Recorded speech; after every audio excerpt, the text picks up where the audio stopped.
I najskriveniji deo ženskog tela ponekad zahteva da se izvrši estetska korekcija. Tehniku vaginalnog sužavanja, koja podrazumeva najsavremeniji pristup u hiruškoj rekonstrukciji perinealnog mišića, obavio je eminentni stručnjak, hirurg plastičar iz Italije, zajedno sa kolegama sa Vojno-medicinske akademije po prvi put u Srbiji.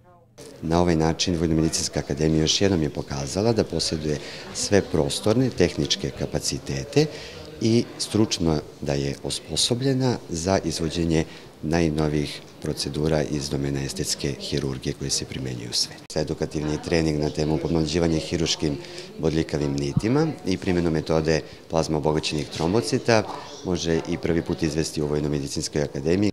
Ovaj zahvat se izvodi u svrhu redukovanja valvularnih deformacija i poboljšanja estetske funkcije. Zahvat, uslovno rečeno mikrohiruški, koji podrazumeva plasiranje najnovijih materijala u rešavanju, da kažemo, estetskih problema u ginekologiji i u, uslovno rečeno, ulepšavanju intimnih regija.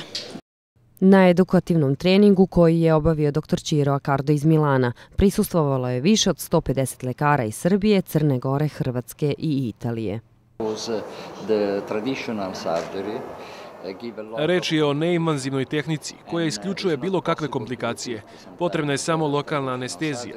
Ovom tehnikom rekonstruiše se meko tkivo i radi se o rutinskom zahvatu kao kod zatezanja lica ili vrata. Oporavak traje samo nekoliko sati.